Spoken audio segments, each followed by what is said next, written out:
একজন মহিলা ইমানদার বৃদ্ধা মহিলা নূহ আলাইহিস সালামকে বলেছিল, নূহ আমাকে নিয়ে যাও, যখন তুফান শুরু হবে আল্লাহর হুকুম আসবে আমাকে নৌকায় নিও, আমি কিন্তু ইমানদার। জোরে কোন সুবহানাল্লাহ। قال نوح رب لا تذر على الأرض من الكافرين ديارا। নূহ আলাইহিস সালামের দোয়া আল্লাহ কবুল করছেন। দোয়াও বলা যায়, বদদোয়াও বলা যায়। প্লাবন শুরু হয়ে গেছে আল্লাহর হুকুমে, পাহাড়ের উপর পর্যন্ত পানি চলে গেছে, মানুষগুলো ডুবে মারা গেছে। প্লাবন শেষ হওয়ার পর নূহ পয়গম্বর আলাইহিস সালাতু ওয়াস সালাম আল্লাহর হুকুমে নিচে নামিয়ে আসলেন। নৌকায় ওঠার পর মনে হয়েছিল তখন তো আর কিছু করার নাই। এবার নূহ পয়গম্বর আলাইহিস সালাম ওই মহিলার বাড়ির দিকে রওনা হয়ে গেলেন। আর মনে মনে ভাবছেন, আল্লাহর কাছে আমি কি জবাব দিব? সব মানুষ আমার নৌকায় উঠাইলাম, কিন্তু একজন ইমানদার বুড়ি মহিলা তাকে নৌকায় উঠাইলাম না। তার বাড়ি ঘর মনে হয় পানির নিচে ডুবে গেছে, ওই মহিলাও মনে হয় প্লাবনের ভিতরে দুনিয়া থেকে বিদায় হয়ে গেছে। তারপরও দেখার জন্য সেই বাড়িতে গেলেন। নূহ পয়গম্বর তাকায় দেখলেন পুরা দেশ পুরা এলাকা পানিতে ডুবে সব ধ্বংস হয়ে গেছে, কিন্তু ওই বুড়িমার করে ঘরটা আল্লাহ হেফাজতে রেখেছে। নূহ পয়গম্বর ওই করে ঘরের সামনে দাঁড়ায় ডাক দিলেন বৃদ্ধা মহিলাটাকে। বৃদ্ধা মহিলা ঘর থেকে বের হয়ে বলেন, হ্যাঁ নূহ, প্লাবন শুরু হয়েছে নাকি? প্লাবন শুরু হওয়ার সময় হয়ে গেছে নাকি? তুমি একটু অপেক্ষা করো, আমি আমার ঘর থেকে আমার সামানা গুছায় তারপরে তোমার পিছনে পিছনে নৌকায় উঠতে চাই। সুবহানাল্লাহ বলেন। প্লাবন শুরু হবে না শেষ হয়ে গেছে? জোরে কোন শুরু না শেষ? নূহ পয়গম্বর আশ্চর্য হয়ে গেলেন। হ্যাঁ মহিলা, 40 দিন পর্যন্ত প্লাবন চলছে, হাবুডুবু খেয়ে আমার সন্তানটাও দুনিয়া থেকে বিদায় হয়ে গেল বেঈমান হওয়ার কারণে, তাকেও নৌকায় উঠাতে পারি নাই। হাজার হাজার লক্ষ লক্ষ মানুষের বাড়ি ঘর সব আল্লাহ ধ্বংস করে দিলেন। আমরা ইমানদাররা শুধু বেঁচে আছি কারণ আমরা নৌকায় আরোহণরত অবস্থায় ছিলাম। হ্যাঁ মহিলা, তোমার খবর নাই, তুমি তো মনে করেছো সবে মাত্র বুঝি প্লাবন শুরু হয়ে যাবে। তুমি ইমানদার হওয়ার কারণে আমি নূহ পয়গম্বর হয়তো তোমাকে ভুলে গেছিলাম, কিন্তু আসমানের মালিক আল্লাহ তোমাকে ভুলে নাই। আল্লাহ তোমার ছোট্ট করো ঘরটাকেও হেফাজত রেখেছেন। চতুর্দিকে প্লাবন হয়েছে, শাঁ আওয়াজ হয়েছে, প্লাবন হয়েছে, বাতাস হয়েছে, ঘূর্ণিঝড় হয়েছে, কত আযাব চলছে জমিনের উপরে, তোমার কোনো খবর নাই। আল্লাহ তাআলা তোমাকে বুঝায় নাই। আল্লাহ তাআলা সব ধ্বংস থেকে তোমাকে ইমানদার হিসাবে আল্লাহ তোমাকে বাঁচায় দিছে। মহিলাও আশ্চর্য হলেন যে কখন কিয়ামত হলো, কখন ধ্বংস হলো। কই মহিলা, তোমার তো খবর নাই, সব ধ্বংস হয়ে গেছে, তুমি ইমানদার, আমি তোমাকে ভুলে গেল, আমার আল্লাহ ভুলে নাই। জোরে কোন সুবহানাল্লাহ। মহিলাকে বাঁচায় দিয়েছেন কে? জোরে কোন। ইমানদারের দাম আল্লাহর কাছে অনেক বেশি। হযরতে লুকমান হাকিম আলাইহিস সালাম কালো মানুষ কিন্তু ইমানদার। মাহজা রাদিয়াল্লাহু আনহু ইমানদার। হযরত বিলাল হাবশী রাদিয়াল্লাহু তাআলা আনহু কালো মানুষ, ইমানদার। ভারতের প্রধানমন্ত্রী হওয়ার পরও যদি ইমানদার না হও তাহলে জান্নাতি না জাহান্নামী? আমেরিকার প্রেসিডেন্ট হওয়ার পরও যদি ইমানদার না হও তাহলে জাহান্নামে যেতে হবে। আর যদি আপনি সাধারণ একটা মানুষ, করে ঘরে আপনি বসবাস করেন, খাবার দাবারের জন্য ভালো কোনো খাবার নাই, পরিধান করার জন্য ভালো কোনো পোশাক নাই, বসবাসের জন্য সুন্দর বাড়ি ঘর নাই, এরপরও আপনি ইমানদার হওয়ার কারণে আল্লাহ তাআলা বলেন, আমি আল্লাহ ইমান আমল নিয়ে যদি আসতে পারো আমি আল্লাহর দরবারে, আমি আল্লাহ তোমাকে বিনা হিসাবে আমার জান্নাতের মেহমান বানায় দেব। লুকমান হাকিম কোনো নবী ছিলেন না, ইমানদার ছিলেন। আল্লাহ তাআলা লক্ষাধিক নবী রাসূলের মধ্যে মাত্র 25 জন নবী রাসূলের নাম কোরআনে আনছেন, ঘটনা আনছেন। সব নবীর নামে কোরআনে সূরা নাই, কিন্তু লুকমান হাকিম আল্লাহর এক এমন গোলাম ছিলেন যার নামে আল্লাহ আলাদা সূরা নাজিল করেছেন। জোরে কোন সুবহানাল্লাহ। জমিনে অনেক বাবা আছে, তাদের সন্তানকে নসিহত করতে হবে। আজকে আমাদের সমাজের অনেক মুরব্বীরা আছে, ফজরের সময় ফজরের নামাজ পড়ে মাশাআল্লাহ, কিন্তু টেনে পড়ে, কলেজে পড়ে, ছেলেটা মেয়েটা চেহারা নষ্ট হয়ে যাবে, ঘুমাক। কারণ রাত্রে তো মাশাআল্লাহ রাতের 12টা 1টা পর্যন্ত ফেসবুক চালাইছে, এমন আছে না নাই? আগে চোর গেলে সুযোগ পাইতো, এখন চোর যদি কোনো বাড়িতে যায় তখন দেখে কেউ না কেউ সজাগ আছে। এমন ফোলাফাইন আছে মাশাআল্লাহ, সারা রাত ফেসবুক পিএইচডি করে, এমন আছে না নাই? ফজরের আজানটা যখন দিব শয়তানে পা টিপে মাথায় টিপে তখন ঘুমায়, উঠে সকাল 10টায় 11টায় 12টায়, এমন আছে না নাই? আরে ছেলেদের কথা কি বলবো, এখন মেয়েরাও মাশাআল্লাহ অনেক আপডেট। আগে ছেলেরা শুধু জিন্সের প্যান্ট আর শার্ট পরতো, আর এখন মাশাআল্লাহ মহিলারাও জিন্সের প্যান্ট আর শার্ট পরা শুরু করছে। ঠিক না বেঠিক? জোরে করো। টাইট ফিটিং জিন্সের প্যান্ট, পেন্সিল সোপায়, মিহিন সুতার পাতলা 1 ফতুয়া গায়, শরীরটা সোজা তবুও ডান বামে বাঁকায়, দেখো নারী হেঁটে যায়, ইবলিসের চেলা হেঁটে যায়। ঠিক না বেঠিক? বাবা চিন্তা করে ছেলেটা মেয়েটা স্বাস্থ্য নষ্ট হয়ে যাবে, তোমরা ঘুমাও, ঘুম থেকে জাগায় না। না, ভালো উত্তম বাবা হলো সেই ব্যক্তি যেই বাবা ফজরের ওয়াক্তে তার সন্তানকে ঘুম থেকে জাগায়া মসজিদে নিয়ে যায়। জোরে কোন সুবহানাল্লাহ। আজকে বাবাদের আওয়াজ। হযরত লুকমান হাকিম তার সন্তানদেরকে 5টা নসিহত করেছেন। কয়টা? জোরে বলেন, আরো জোরে বলেন। আজকের বয়ান এগুলোর ভিতরে হবে ইনশাআল্লাহ।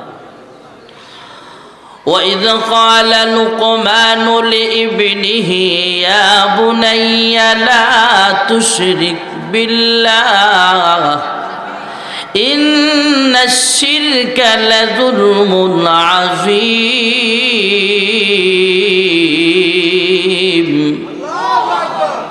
হযরত লুকমান হাকিম আলাইহিস সালাম 1 নম্বরের নসিহত করে, হ্যাঁ সন্তান,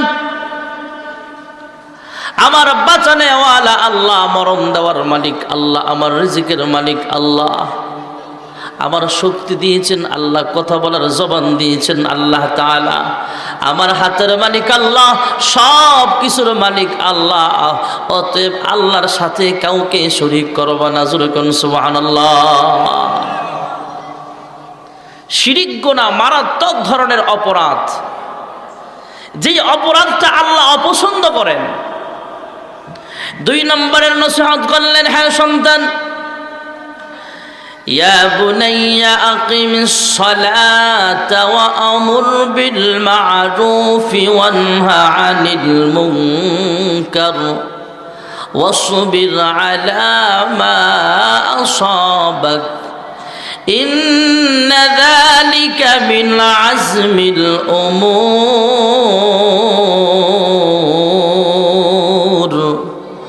মোহাব্বত জোরে আল্লাহু আকবার।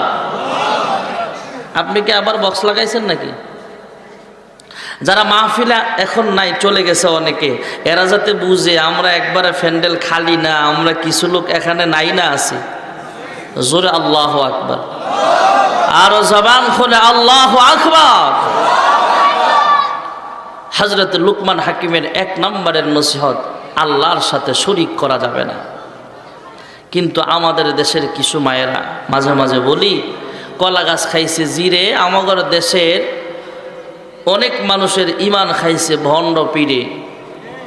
ঠিক না বেঠিক? জোরে বলে। বাবার নামে জিকির করে, আল্লাহর নামের জিকিরের খবর নাই।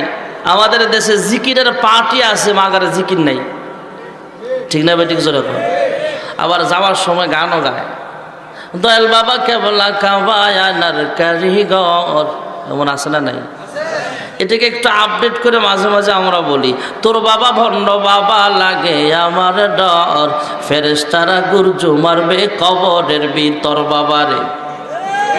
আপনারা কইলেও ঠিক, না কইলেও ঠিক, ঠিক কইলে একটু জোরেই কয়েন, ঠিক না বে ঠিক? তোর বাবা আলফেসানি মুইতা বাবাই লয় না রে ফানি, মায়া লয়া টানা টানি পর্দার ভিতর, ফেরেশতারা গুরজু মারবে কবরের ভিতর বাবারে, ঠিক না বেঠি? যদি পৃথিবীর কাউকে সেজদা করা জায়েজ হতো, আল্লাহ রাসূল বলেন, আল্লাহ স্ত্রীদের বলতেন তোমার স্বামীকে সেজদা করো, সন্তানদেরকে বলতেন তোমার পিতা মাতাকে সেজদা করো। সেজদা করা জায়েজ নাই, সেজদা পাওনার মালিক, জোরে বলেন একমাত্র কে? পৃথিবীতে কোনো কবরে সেজদা করা যদি জায়েজ হতো, তাহলে রাসূলের কবরের চাইতে দামি কবর জমিনে আছে নাকি? আজও পর্যন্ত শুনছেন যে রাসূলের আমি আশেক, একটা গরু রাসূলের নামে মান্নত করলাম, রাসূলের রওজায় দিমু? একটা ছাগল মান্নত করে কেউ? কিন্তু আমগো দেশে ফান্ডবসা, বিলাইসা, কুরালসা, বিড়ি বাবা, হারি বাবা রে বাবা, খেত আসা আছে না নাই? যাইয়া সেজদা মারে। আমি নিজের চোখে দেখছি। শাহজালাল ইয়ামানি আল্লাহর ওলি ছিলেন, এই বলে ওনার কবরে সেজদা করা যাবে না। পৃথিবীর থেকে সবচাইতে দামি মানুষ ছিলেন মুহাম্মদ আরবি সাল্লাল্লাহু আলাইহি ওয়াসাল্লাম। আল্লাহর নবীর কবরে যেহেতু সেজদা করা যাবে না, পৃথিবীতে সেজদা যদি কোনো কবরে জায়েজ হতো, সর্বপ্রথম রাসূলের কবরে আমরা সেজদা দিতাম। পৃথিবীর কোনো কবরে যদি মান্নত মানা জায়েজ থাকতো, তাহলে রাসূলের কবরে মান্নত মানতাম। যেহেতু রাসূলের কবরে সেজদা দেওয়া যাবে না, মান্নত মানা যাবে না, কোনো কুত্তাসা আর বিলাইসার মাজারেও মান্নত করা যাবে না। জোরে কোন ঠিক না বেঠিক? সংক্ষিপ্ত আকারে বলছি ভাইয়েরা আমার, লুকমান হাকিম তার সন্তানদের বলে, হ্যাঁ সন্তান, এক নম্বরের নসিহত করলেন, আল্লাহর সাথে শরীক করা যাবে না। সেজদা যদি দাও, একমাত্র আল্লাহর কুদরতি পায়ে সেজদা দিবা। জোরে কোন সুবহানাল্লাহ। ইয়া বুনাইয়া আকিমিস সালাতা ওয়া আমুর বিল মা'রুফ ওয়ানহা আনিল মুনকারি ওয়াসবির আলা মা আসাবাক ইন্না যালিকা মিন আজমিল উমুর।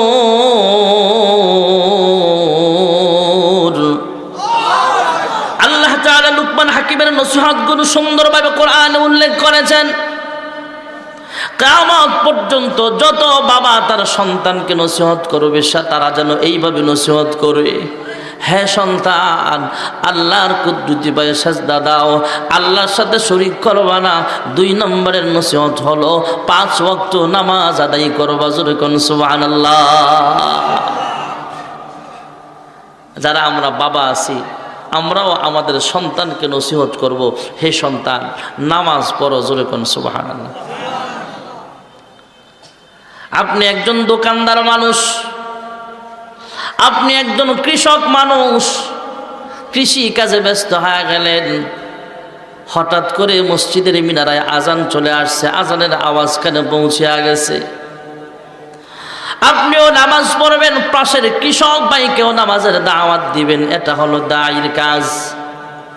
আপনি ঘর থেকে মসজিদের দিকে রওনা হলেন, বাড়ির মহিলাদেরকে নামাজের দাওয়াত দিবেন, আপনার সন্তানকে নামাজের দাওয়াত দিয়ে তারপর মসজিদে আসবেন। আপনি যদি এইভাবে দাওয়াত দেন, আপনার আমার নামাজ কবুল হোক বা না হোক, আল্লাহ কবুল নামাজের সওয়াব আপনার আমল নামায় আল্লাহ জমা করে দিবে। এই জন্য দাওয়াত দিতে পারবো তো ইনশাআল্লাহ। 3 নম্বরের নসিহত, সৎ কাজের আদেশ করবা, অসৎ কাজের নিষেধ করবা। আমাদের দেশে সৎ কাজের আদেশটা মোটামুটি আছে, মাগার অসৎ কাজের নিষেধটা কমে গেছে। বিবাহের অনুষ্ঠান, হাজী সাহেবের ছেলের বিয়া, হাজী সাহেবের মেয়ের বিয়া, লাল দাড়ি মাশাআল্লাহ, সামনের কাতারের মুসল্লি, ওনার ছেলে মেয়ের বিবাহের মধ্যে ডিজে গান বাজায়, উনি আরো সামনে গিয়ে বয়া বয়া মুস্কি মুস্কি আসে, এমন আছে না নাই? বড় কামেল মুসল্লি, মাদ্রাসার লাগে গেলে 1 লাখ টাকা দিয়ে লেব, মসজিদের লাগে গেলে 5 লাখ দিয়ে লেব। হাজি সাহেব হজ করছে 10 বার, কিন্তু ওনার ছেলে মেয়ের বিয়ার ডিজে গান বাজে, এমন আছে না নাই? 2021 সালের শেষ দিন রাত্রে আমার মাহফিল ছিল চট্টগ্রামে। আমি জুমার নামাজ পড়ায়া 4:15 ফ্লাইটে চলে গেলাম চট্টগ্রাম বিমানবন্দর, ওখান থেকে মাহফিলে গেলাম। ওই দিন রাত্রে আমার মাহফিল শেষ হয়েছে 12টার পরে, বয়ান চলছে, এখনো শেষ হয় নাই, কিন্তু আতশবাজির আওয়াজ কানে চলে আসছে যখন 12টা বাজে। এটাকে ইহুদি খ্রিস্টানরা দিছে 31st নাইট, আমরা বলি এটা ফুস্টিনোটি নাইট, ঠিক না ঠিক যেরকম। হ্যাঁ মুসলমান যুবকেরা, আপনাকে আমাকে ইহুদি খ্রিস্টানদের থেকে দিন আমদানি করতে হবে না। আমাদের দিবস আছে পালন করার, ফুষ্টি নষ্টি না, এটা আমাদের দিবস নয়। আমাদের রাত আছে, শবে কদরের রাত, যেই রাত্রে আমল করলে 60 বছর 70 বছর ইবাদতের চাইতেও বেশি দামি। আলফি শাহরিন, হাজার হাজার মাস চেয়ে উত্তম, যেরকম সুবহানাল্লাহ। হাজার মাস হাজার বছরের চাইতে উত্তম এই রাত্রটা আমাদের দিবস। ইহুদি খ্রিস্টান থেকে ভাড়া করে আনতে হবে না, আমাদের পালন করার মতো দিবস আছে। ঈদুল আজহা আছে, ঈদুল ফিতর আছে, শবে কদর আছে, শবে বরাত আছে, 10ই মুহররম আছে, যেরকম ঠিক না ঠিক। কিন্তু এই ফুষ্টি নষ্টি নাইটে পোলাপাইন যা করে, আমরা বৃদ্ধরা বাধা দেই না।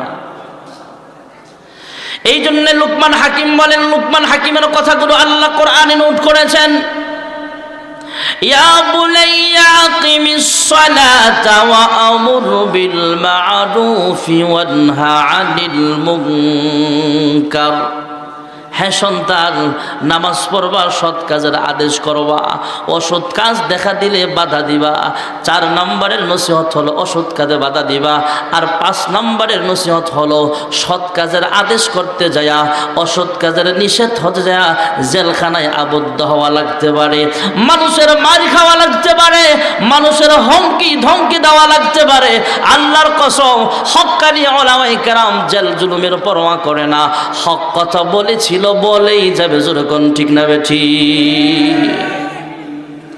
মাঝে মাঝে মাহফিলে গেলে কর্তৃপক্ষ কানে কানে কান পড়া শোনায় যে হুজুর এই ওয়াজ করেন না, ওই ওয়াজ করেন না, এই বললেন না, হে বললেন না। যদি জিজ্ঞেস করি কেন, বলে হুজুর উপরের চাপ আছে, প্রশাসনের চাপ আছে, নেতাদের চাপ আছে। আমরাও বলি হক্কানি উলামায়ে কেরাম, হক কথা বলতে হবে, আমাদেরও উপরওয়ালার চাপ আছে, ঠিক না ঠিক জোরে বলেন। কি হবে আলেম হয়ে ইমাম সেজে সমাজেতে, যদি পারো সত্য কথা উচ্চ স্বরে না বলিতে। চাকরির ভয় করো যদি ছেড়ে দাও ওই না গদি, কি হবে ধোকা দিয়ে আল্লাহকে, কি হবে বেঁচে থেকে। অযথা বিদ্যা শিখে যদি না গড়তে পারি শোষণবিহীন সমাজটাকে, কি হবে বেঁচে থেকে। যেরকম ঠিক না বেঠি। হযরত লুকমান হাকিম তার সন্তানকে বলে, হ্যাঁ সন্তান,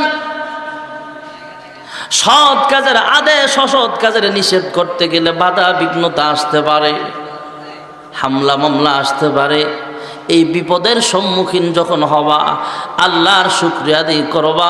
অসবির আলা মা আসাবাক, বিপদের সময় ধৈর্য ধারণ করবা। বিপদ থেকে বাঁচানোর মালিক জোরে বলেন একমাত্র কে? হযরত লুকমান হাকিমের এক সন্তানের ঘটনা মনে করে গেল ভাইয়েরা আমার। হযরত লুকমান হাকিমের একজন সন্তান আব্বার কাছে যায়, বলে, হে আব্বা, আমি হালালভাবে ব্যবসা বাণিজ্য করতে চাই, কিছু টাকা লাগবে, টাকা দেন। ব্যবসা করতে গেলে